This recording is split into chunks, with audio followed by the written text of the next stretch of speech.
Pendant que nous sommes en mission, l'émission plutôt, et il nous est possible de répondre au téléphone, aux appels. Vous pouvez téléphoner au 6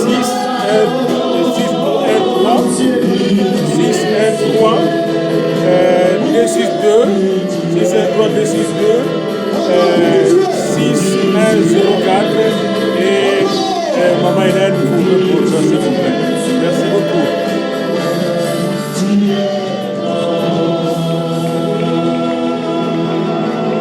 Alléluia. Pour tout téléphone pendant l'émission, veuillez vous diriger vers le 6 1 3 2 6 2 61 04. 6 1 3 2 6 2 61 04. Merci beaucoup parce que nous sommes en pleine émission maintenant. Alléluia, le feu de Dieu est là. Alléluia.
Alléluia, alléluia. J'attends l'heure de son retour.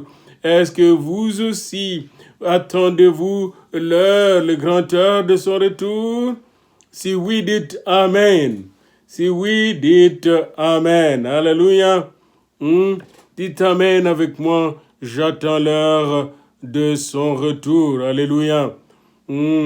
Juste un dernier chant pour nous introduire dans notre méditation d'aujourd'hui. Un tout dernier chant de notre chorale de l'Église qui nous aide à chanter la gloire de Dieu aujourd'hui à notre studio. Bien-aimés dans le Seigneur, nous bénissons chaque membre de cette chorale et nous sommes sûrs que bientôt nous aurons les bons moments, le temps de le voir performer encore au milieu de nous en direct. Dans l'entretemps, nous les avons en banque et nous voulons les entendre encore dans un dernier chant, un chant béni, chantons gloire au Seigneur Jésus. Alléluia.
bien-aimé Jean-Hélène, bien-aimée Sarah, merci pour ce chant merveilleux, cette cantique, cet hymne, ces cantiques merveilleux.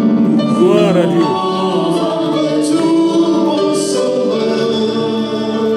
T'aimais pas dessus toute autre chose.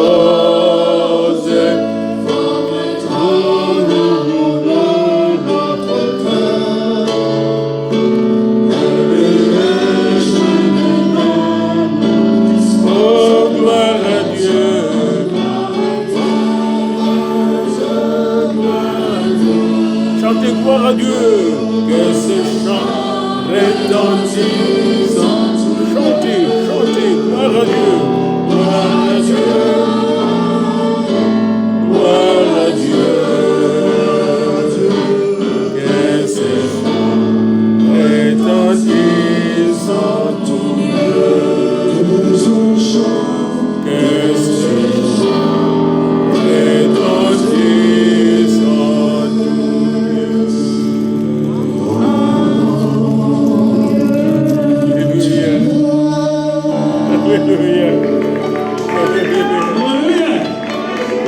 Merci Seigneur. Merci Seigneur Jésus. Maintenant, nous vous prions d'ouvrir vos Bibles et de les ouvrir au chapitre 1er des Actes. Et là, nous allons commencer par lire un seul verset. Après avoir dit cela, verset 9, acte 1, après avoir dit cela, et nous verrons ce qu'il avait dit, Jésus, fut élevé pendant qu'il les regardait, et une nuée les déroba à leurs yeux. Père, merci pour ta parole qui est puissante, qui est esprit et vie. Merci pour le feu de ta parole qui est comme un feu, qui nous touche, qui nous embrase et qui va nous allumer maintenant, oui, nous allumer nous-mêmes, nous transformer en feu de Dieu pour, ô Seigneur, transformer le monde au nom de Jésus. Amen, amen. Bien-aimés, nous voulons aujourd'hui méditer sur l'ascension de Jésus 40 jours après sa résurrection. Et cette ascension, Matthieu en parle, mais brièvement. Venez avec moi dans Matthieu 28, au verset 16 jusqu'à la fin. Il est dit, n'est-ce pas, les 11 disciples allèrent en Galilée sur la montagne que Jésus leur avait désignée. Quand ils les virent, ils l'adorèrent, mais quelques-uns eurent des doutes. Jésus s'étant approché, leur parla ainsi, « Tout pouvoir m'a été donné dans le ciel et sur la terre. Allez, faites de toutes les nations mes disciples, les baptisant au nom du Père, du Fils et du Saint-Esprit, et enseignez-leur à observer tout ce que je vous ai prescrit. Et voici, je suis avec vous tous les jours jusqu'à la fin des temps. » Vous allez dire, mais où est-ce qu'il en parle? C'est implicite. Quand Jésus dit « Je suis avec vous jusqu'à la fin des temps », il parle implicitement de son départ tout en restant avec eux. N'oubliez pas ça. Et c'est là que nous allons dans Marc. Dans Marc, il est dit au verset 19, chapitre 16, le dernier chapitre, « Le Seigneur, Jésus donc, après leur avoir parlé, fut enlevé au ciel. » Ah, ça c'est plus clair que dans Matthieu. Matthieu, c'est pas clair. On peut dire que Matthieu ne parle pas vraiment de l'ascension. Mais Marc clairement dit que le Seigneur, après leur avoir parlé, fut enlevé au ciel. Et il s'assit à la droite de Dieu. Mais quand vous lisez tous les textes, vous allez penser que c'est le jour même de la résurrection, après qu'il ait vu les gens, n'est-ce pas, que Jésus est parti. Mais ce n'est pas le même jour. Et c'est là que nous avons besoin d'aller dans Luc. Et voici ce qui suit dans Luc. Ce que nous lisons dans Luc. Dans Luc, il est dit ce qui suit, qu'il le conduisit jusque vers Béthanie. Et ayant levé les mains, il les bénit. Et pendant qu'il le bénissait, il se sépara d'eux et fut enlevé au ciel. Mais on ne dit pas quand est-ce qu'il fut enlevé au ciel. Encore ici, il semble, selon le texte, et ça semble nous dire que c'est le même jour qu'il est ressuscité, le soir après avoir vu ses disciples, qu'il est monté, mais ce n'est pas le cas.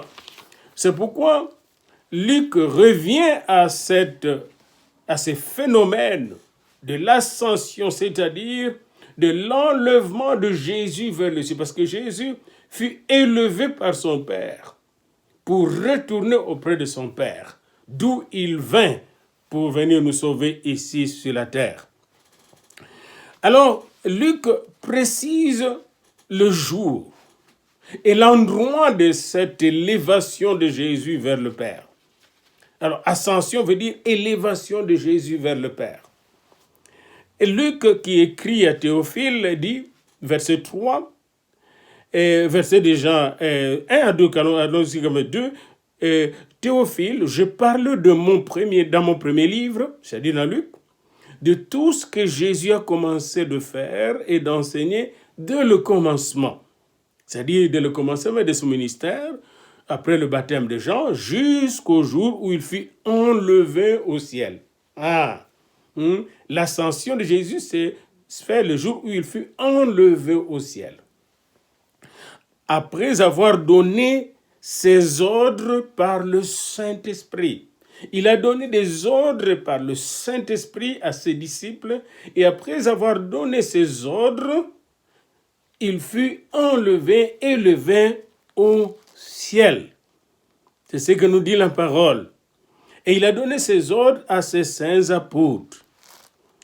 Et verset 3, après qu'il eut souffert, il leur apparut vivant et leur en donnant plusieurs preuves, se montrant à eux pendant 40 jours et parlant de choses qui concernent le royaume de Dieu. Dimanche, vendredi prochain, nous allons parler des 40 jours.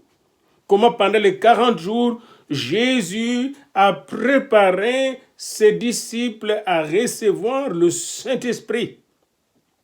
Exactement comment pendant 40 jours, Moïse se préparait à recevoir la puissance de Dieu qu'il allait transférer aux anciens d'Israël afin qu'ils soient en mesure de faire entrer les enfants d'Israël à la terre promise. Élie a pu, n'est-ce pas, marcher pendant 40 jours et 40 nuits avant d'arriver à la montagne de Dieu à Horeb. Nous allons voir cette symbolique des 40 jours. Vendredi prochain, ne manquez pas 40 jours. Jésus, 40 jours après sa mort et sa résurrection, va maintenant monter au ciel. Mais pendant ces 40 jours, il donnait des preuves de sa résurrection, de sa puissance, de sa gloire. Et en même temps, il préparait le cœur de Pierre, de Jacques, de Jean, de Thomas, d'André, des femmes qui étaient là. Il préparait tout ce cœur de ses disciples à recevoir la puissance de Dieu qui allait venir par le Saint-Esprit sur eux, de façon, n'est-ce pas, glorieuse. Et alors donc, après avoir donné toutes ces instructions pendant 40 jours, parlant de choses concernant le royaume de Dieu, pendant les 40 jours, il faisait d'eux un royaume de sacrificateurs pour Dieu son Père. Ça prend du temps. Ils ont pris 40 jours enfermés sans aller au travail. 40 jours dans la présence du Seigneur. 40 jours attendant toujours le Seigneur. Et après 10 jours après son départ, c'est-à-dire 50 jours après la Pâque, ils vont recevoir la promesse du Saint-Esprit. Apprendre à attendre auprès du Seigneur. C'est très important, bien-aimés. Nous revenons toujours à cette ascension-là. Et comme il s'est trouvé avec eux, il leur recommanda de ne pas s'éloigner de Jérusalem. Et probablement que lors de sa rencontre en Galilée, il leur a dit, restez à Jérusalem. Ne vous éloignez pas du lieu où j'étais mort, du lieu où j'ai saccagé, détruit, démoli toutes les forteresses de l'ennemi, les forteresses de religion, les forteresses du judaïsme, les forteresses du kabbalisme, toutes ces forteresses diaboliques, démoniaques furent démolies à la croix où j'ai dépouillé les dominations et les autorités et les a livrés en spectacle, nous dit Jésus, n'est-ce pas? Et que Paul reprend dans son épître aux Colossiens. Et lui-même ayant été les témoins même d'une personne qui a été délivrée de forteresses religieuses pour entrer dans le royaume des Lumières, marcher dans l'amour de Dieu. S'il y a quelqu'un qui a compris l'amour de Dieu, c'est l'auteur de 1 Corinthiens 13, et marcher dans la puissance de Dieu. Il avait tellement été revêtu de puissance que partout où il passait, tout le monde sentait, réalisait que Jésus était en lui. Alors donc, comme il se trouve avec eux, il leur dit de ne pas s'éloigner, recommandé de ne pas s'éloigner de Jérusalem. C'était une recommandation, mais d'attendre ce que le Père avait promis. Et ce que je vous ai annoncé, leur dit-il. Car Jean a baptisé d'eau, mais vous dans peu de jours. Donc il y a le baptême d'eau, mais il y a aussi le baptême du Saint-Esprit. Vous dans peu de jours, vous serez baptisés du Saint-Esprit. Si vous êtes baptisés d'eau, sachez-le bien qu'il y a un baptême qui vient, n'est-ce pas, couronner le baptême d'eau, le baptême du Saint-Esprit. Et c'est une promesse pour vous, une promesse pour moi, et une promesse pour nous.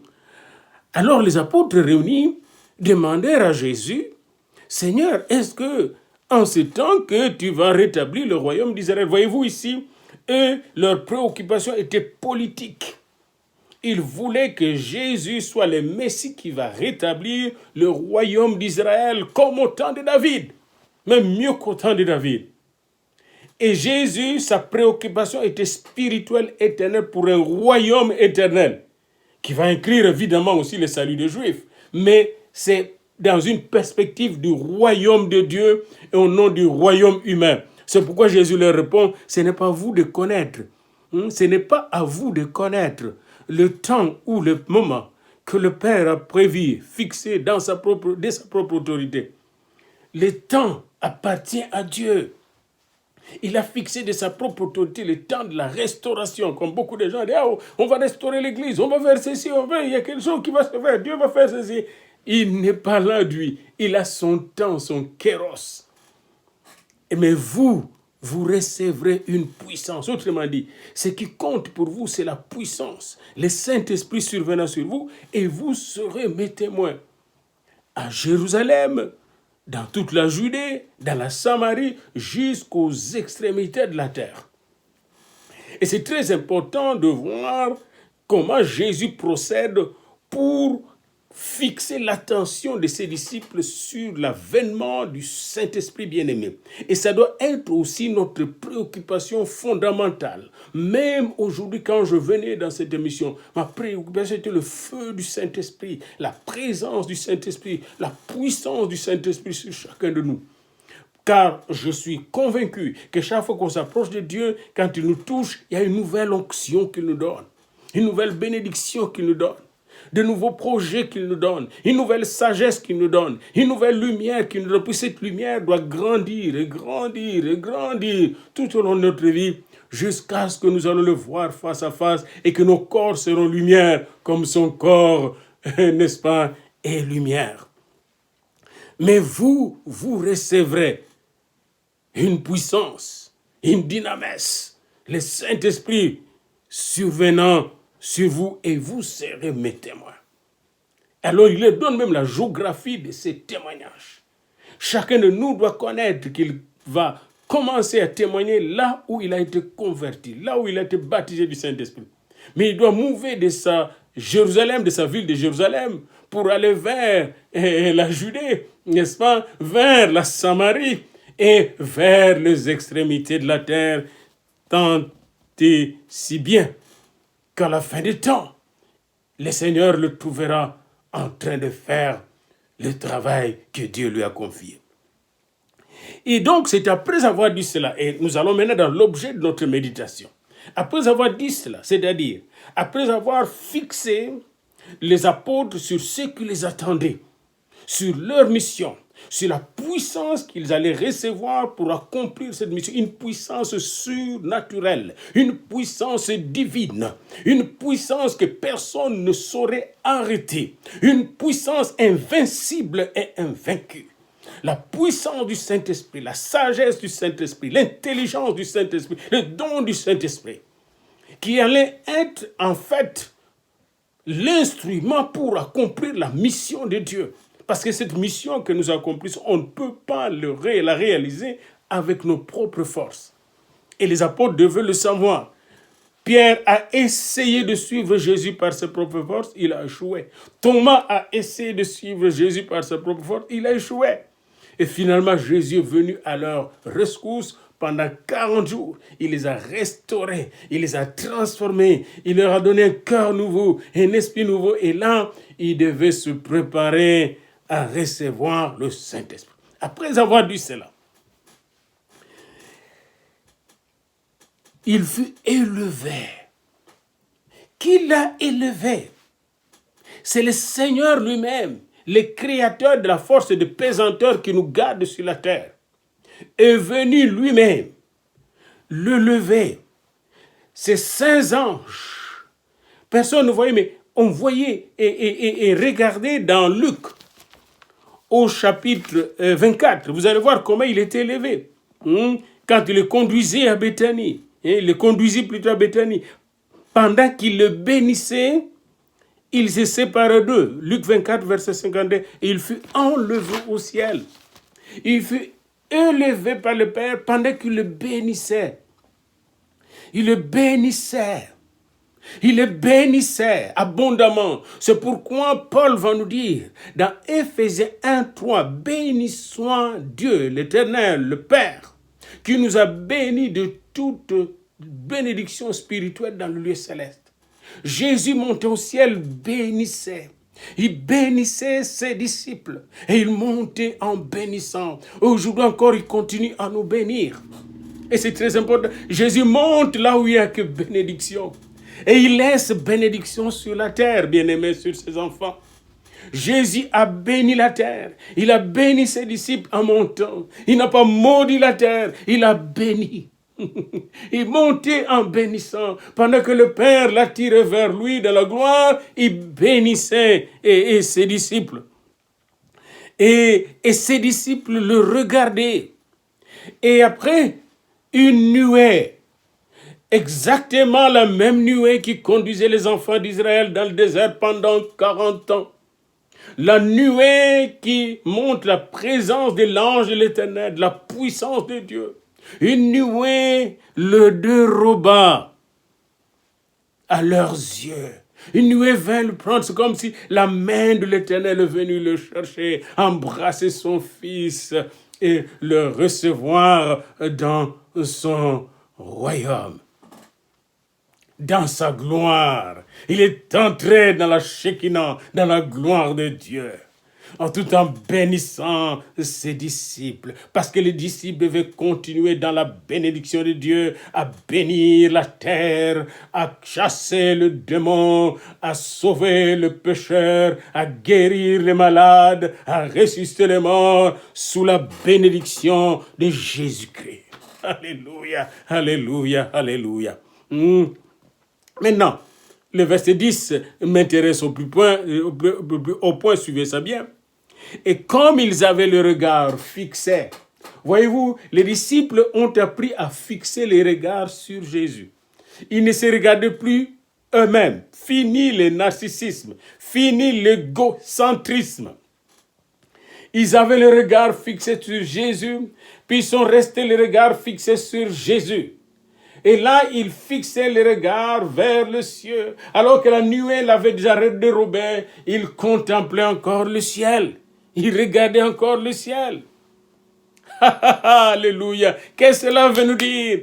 Continue à regarder vers le ciel. Je lève mes yeux vers les montagnes. Moi, je lève mes yeux vers le ciel. C'est de là que vient notre secours. Pendant qu'ils regardaient, pendant qu'ils avaient le regard fixé vers le ciel. Et ici, Jésus n'est pas allé au ciel physique. Jésus n'est pas allé à un ciel astronomique. Non, encore là. Il est allé dans les cieux des cieux. On en parlait un jour quand nous allons parler du ciel. Ce qu'on appelle le troisième ciel. Il est parti dans le ciel spirituel où il n'y a que l'Esprit qui règne, le Saint-Esprit de Dieu dans toute la plénitude. Il est allé dans ces cieux où il y a les chérubins, où il y a les séraphins, où il y a des anges et des archanges, où il y a les saints parvenus à la perfection. Jésus est allé dans le lieu céleste de Dieu, de son Père. Il est rentré exactement là où se trouve son Père, tel que décrit dans Apocalypse 4 et 5. Il est entré dans le trône de Dieu, au milieu du trône de Dieu. Il s'est assis à la droite de Dieu, comme le précise encore, n'est-ce pas, un de nos évangélistes que j'aime tant. C'est Marc, chapitre 16, verset 19. Le Seigneur, après leur avoir parlé, fut enlevé au ciel et il s'assit à la droite de Dieu. Et beaucoup de gens savent que dans la Bible, on dit qu'à la droite de Dieu, il intercède. Vous avez ça, il intercède. Mais que veut dire intercession? À la droite de Dieu, il intercède, oui. Mais l'intercession de Jésus-Christ n'est pas pleureux pour nous. Non, attention, c'est ordonné pour nous là-bas. Il ordonne les anges, il ordonne les archanges, les chérubins, les séraphins. Il les ordonne pour être à notre service. Quand notre vie est en danger, il plaide notre cause devant le Père. Mais il ne blague pas avec le diable. Il écrase, il a écrasé, il le chasse loin de nous. C'est pourquoi il nous demande seulement une seule chose. Résistez au diable, soumettez-vous à Dieu et le diable fuira loin de vous. Il nous a donné l'autorité de marcher sur les serpents, sur les scorpions et sur toute la puissance de l'ennemi. L'intercession, ça veut dire quoi? En bon hébreu comme en grec, c'est se mettre entre deux personnes. Jésus entre nous et le Père. Il est dans le Père et il est en nous. Et il nous connecte au Père.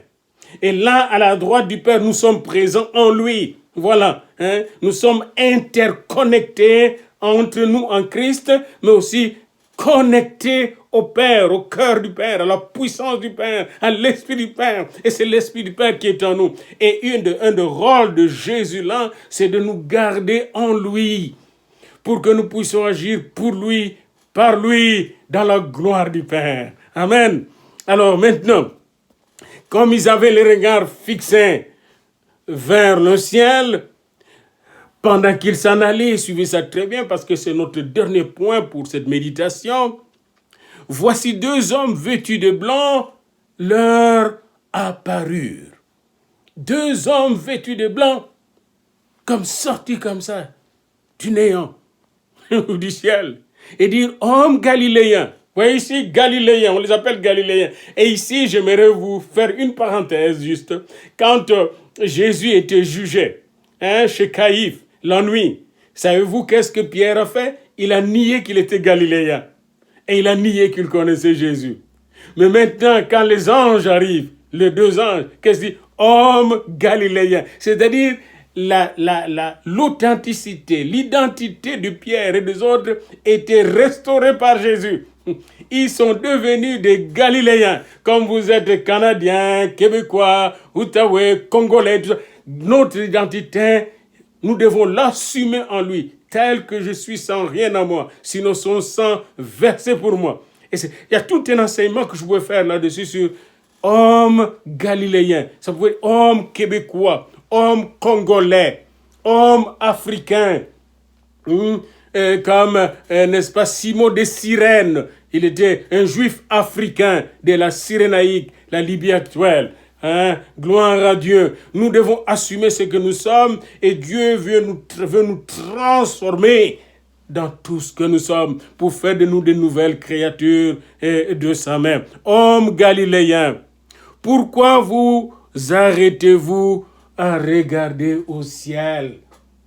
Parce que les anges ont vu ce regard qui était un regard à la fois d'étonnement et de questionnement.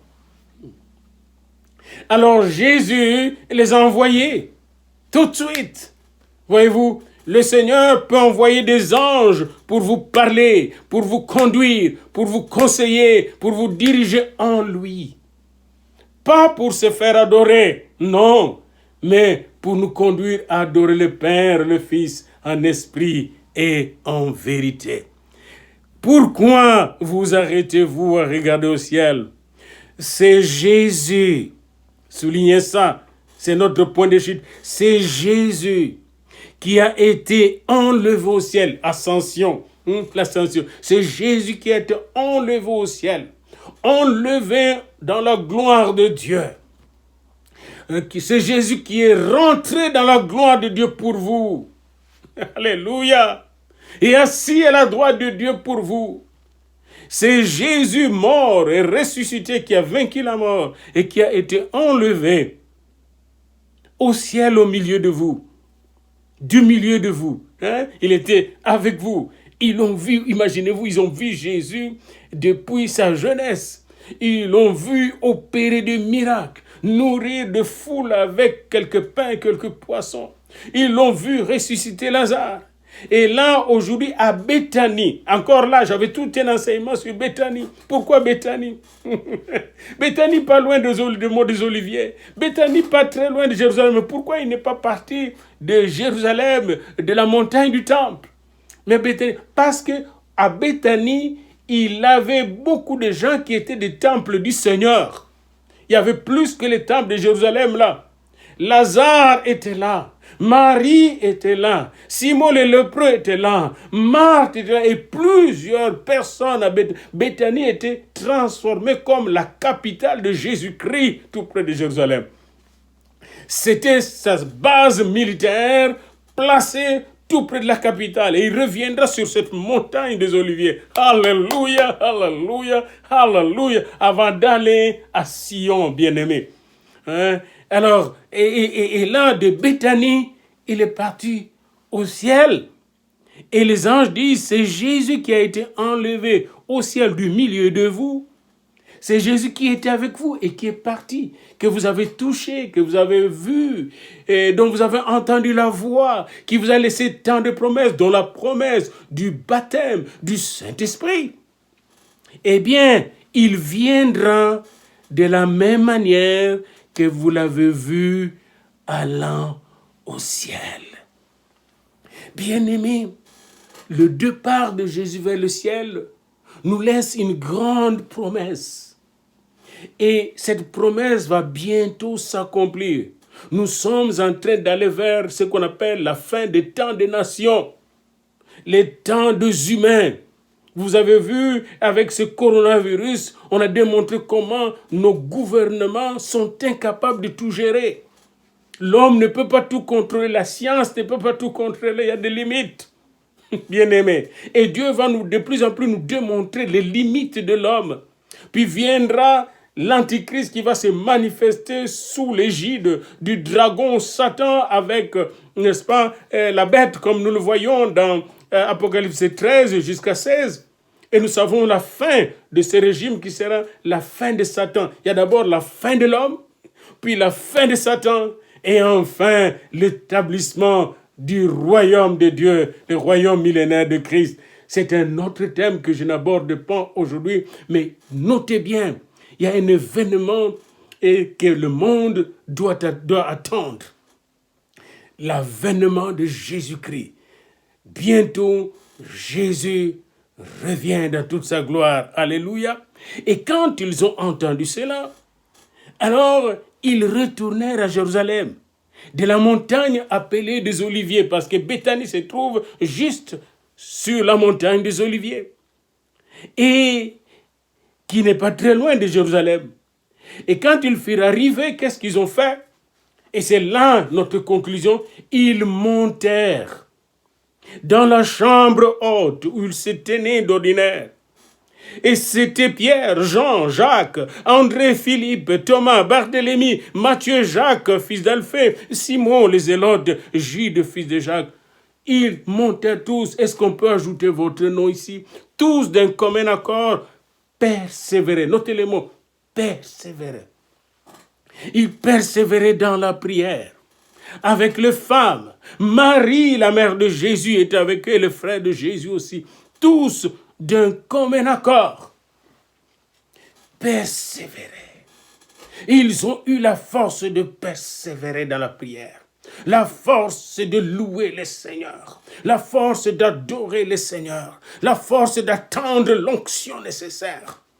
Eh bien, bientôt, Seigneur, nous allons célébrer l'ascension de Jésus, plus exactement le 21 mai. Moi, je vous encourage à partir du 21 mai de doubler, de tripler votre temps de prière.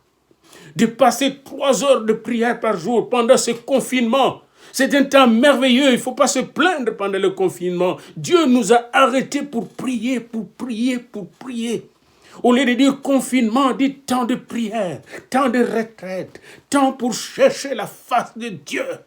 Ce n'est pas le temps de se plaindre, bien-aimés. C'est le temps de chercher la face de Dieu. Il nous dit, vous me chercherez et vous me trouverez. Si vous me cherchez de tout votre cœur, eh bien, c'est le temps de chercher la face de Dieu. Le temps de prier, de persévérer dans la prière. Entrons dans notre chambre haute. Oui, ils avaient une chambre haute, une chambre réservée pour la prière à Jérusalem. Ils étaient là, 120 environ, priant, priant, priant et priant et priant. Quand ils cessaient de prier, ils priaient encore. Quand ils étaient fatigués de prier, ils priaient encore. Quand ils ne voulaient pas prier, ils priaient encore. Quand ils ne savaient pas comment prier, ils priaient encore pour savoir comment prier. C'est ça, persévérer. Le grand mot là, le mot-clé c'est persévérer. Tu es fatigué de prier, prie encore.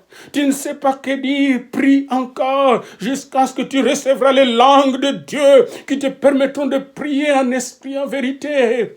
Tu ne sais pas que demander, prie encore, demande à lui, il va te dire que demander. Demande-lui comment prier. Dites-lui, enseigne-moi à prier.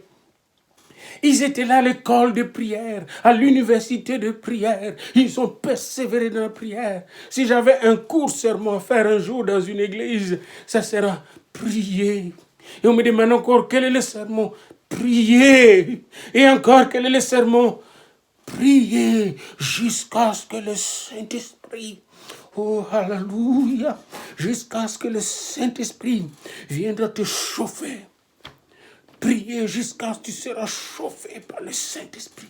Jusqu'à ce que tu seras dans le feu du Saint-Esprit. Priez à partir de ce moment. Priez. Je n'ai pas d'autre message à vous donner aujourd'hui. Sinon, priez, priez. Jésus est monté pour donner le pouvoir de prier à ses enfants. Alors, il pouvait prier par l'Esprit. Parce que l'Esprit pouvait prier en eux, comme il nous est dit dans Romains 8, verset 26. Priez. Qu'est-ce qu'il faut faire à partir de ce moment? Priez. Oh, je prie, non. Priez, n'arrêtez pas de prier. Pendant que vous priez, n'allez pas dans les causeries. Priez. Ne soyez pas distraits par les événements de ce monde. Priez, parce que pendant que vous priez, le Saint-Esprit va vous inspirer, va vous diriger. Il va vous donner le don de connaissance, le don de langue, le don d'interprétation de langue, le don de prophétie, les dons viennent, le don de guérir les malades, de délivrer ceux qui sont enchaînés, les dons, n'est-ce pas, d'ouvrir des ministères, le don de bénir les autres. Priez, priez, priez pour recevoir la puissance du Père. Alléluia. Que le Seigneur vous bénisse. Et maintenant, prions. Seigneur, nous prions pour que tu nous aides à prier. Que le feu, ton feu de prière, descende sur chacun de nous. Nous prions pour que nos maisons soient transformées en maisons de prière. Nous prions pour que nos vies soient des vies de prière. Nous prions pour que notre premier travail soit la prière. Oh Seigneur, nous prions pour prier, pour t'adorer, pour te louer, pour t'exalter, pour t'invoquer, car toi-même tu dis, si mon peuple sur qui invoque mon nom s'humilie, prie, cherche ma face. Nous prions pour chercher ta face. Nous prions pour nous détourner de nos mauvaises voies. Oh, alléluia. Nous prions parce que tu nous exauces des cieux.